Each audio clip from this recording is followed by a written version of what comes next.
আজ আমরা বিশ্বভারতীর একটি বিশেষ অনুষ্ঠানে যাচ্ছি। আজকের দিনটাও বিশেষ। আজ 22শে শ্রাবণ, কবিগুরু রবীন্দ্রনাথ ঠাকুরের প্রয়াণ দিবস। এই দিনটিকে শ্রদ্ধা জানানোর জন্য বিশ্বভারতী প্রত্যেক বছর 22শে শ্রাবণ বৃক্ষরোপণ অনুষ্ঠানটি করে থাকে।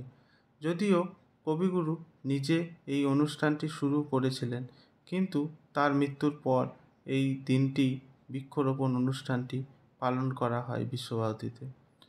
বিশ্বভারতীতে বৃক্ষরোপণ অনুষ্ঠানটি অন্য জায়গার থেকে একটু আলাদা করে হয়।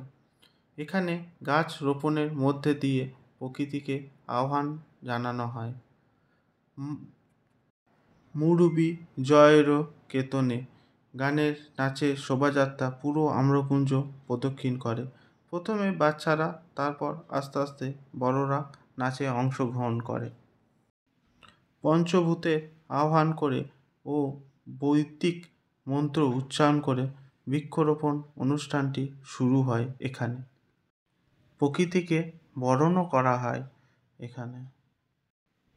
নাচের পদ্ধতি ছোটদের এবং বড়দেরও ভিন্ন ভিন্ন থাকে।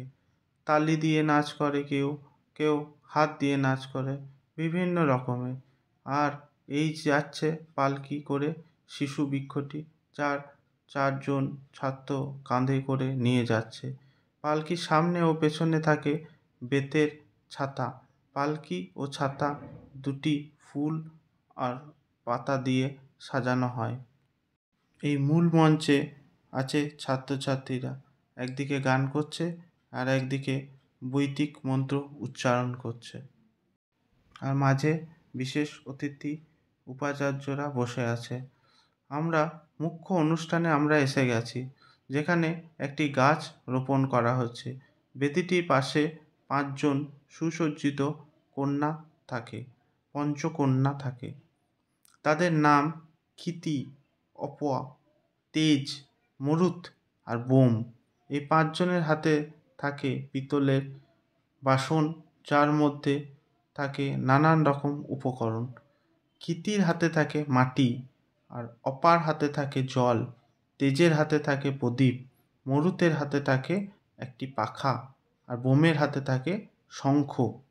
শিশু বৃক্ষটিকে রোপণ করে মাটি, জল, ধূপ দেখিয়ে, পাখা করে, শঙ্খ বাজিয়ে বরণ করা হয়। এই বিশেষ দিনটি আম্রকুঞ্জে অনুষ্ঠিত হয়। এখানে বিশ্বভারতীর ছাত্রছাত্রীরা, বিশ্বভারতীর শিক্ষক শিক্ষিকা এই অনুষ্ঠানটি পরিচালনা করে থাকে। এখানকার পরিবেশটাও অন্য রকম। যারা এই অনুষ্ঠান দেখতে চান, তারা অতি অবশ্যই পরের বছর এখানে আসার চেষ্টা করবে। এই বলে আমি আমার ছোট্ট ভিডিওটি শেষ করলাম। যদি ভালো লেগে থাকে অতি অবশ্যই লাইক করবেন আর শেয়ার করবেন, আর সকলকে দেখার সুযোগ করে দেবেন। আজ তবে রাখি।